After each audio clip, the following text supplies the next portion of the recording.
차트 생성 1번 파일을 열어본 모습입니다. 여기에 있는 데이터 목록을 활용해서 차트를 한번 만들어 보겠습니다. 일단 영역을 이렇게 설정을 하시고요. 가장 빠르게 차트를 만드는 것은 2013에 새로 도입된 이 빠른 분석을 통해서 만들 수 있는데요.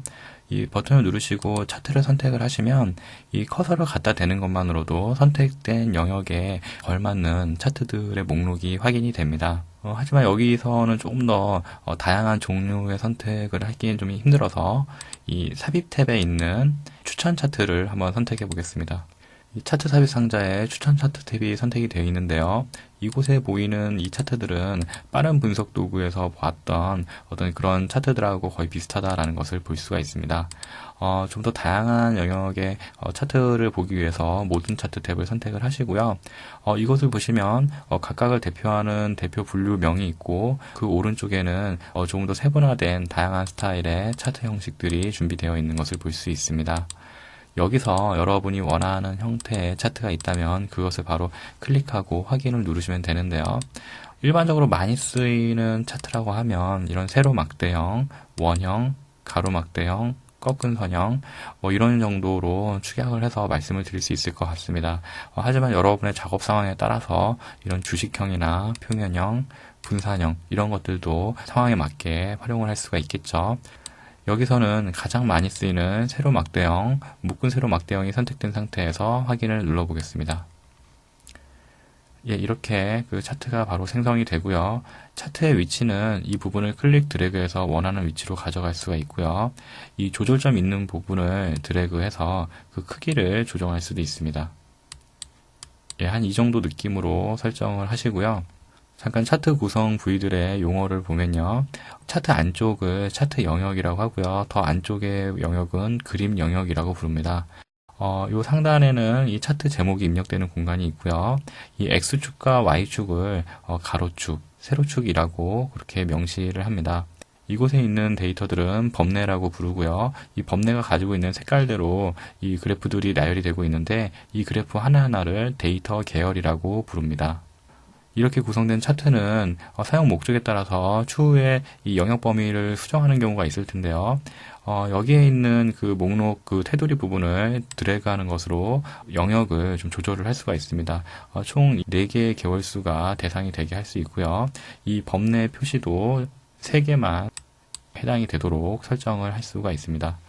한번 적용된 이 수치 데이터 역시 수정해서 반영시키는 것이 가능합니다. 9월에 파워통신의 어떤 그 판매량이 4개가 아니라 10개였다라고 수정을 해야 되는 경우면 10으로 입력하고 엔터를 누르시면 그것이 여기에 바로 반영이 되는 것을 볼 수가 있죠.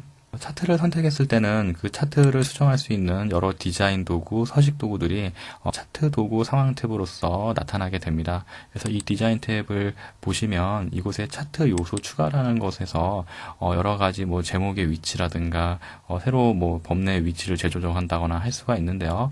굳이 여기 있는 메뉴를 사용하지 않고도 차트 자체에 오른쪽에 생성되는 이 차트 요소 버튼을 눌러서도 그런 관련 기능들을 조정할 수가 있습니다.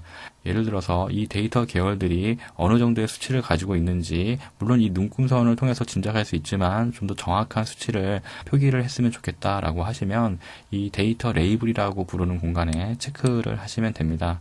레이블의 위치는 이 목록 버튼을 눌러서 안쪽 끝이라든가 아니면 뭐 가운데 맞춤이라든가 이런 식으로 설정을 할 수도 있고요.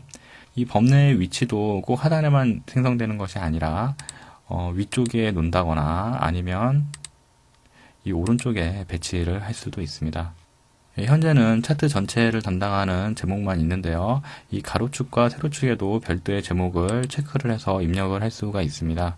이렇게 생성된 제목 입력 공간들에 클릭을 하시고요. 영역을 드래그해서 원하는 내용으로 교체를 할 수가 있습니다. 이렇게 입력을 했고요. 영역을 드래그해서 여기서 원하는 어떤 글꼴의 크기, 굵기, 뭐 색상 이런 것들을 원하는 대로 지정을 할 수가 있습니다. 이 세로축, 가로축도 마찬가지 방식으로 작업을 할 수가 있죠. 예, 이렇게 각각의 제목을 입력을 했다라고 또 가정하고요. 이 차트가 선택된 상태에서 디자인 탭에 데이터 그룹을 가보시면 이 행렬 전환이라고 있습니다. 이것을 한번 눌러보시면요.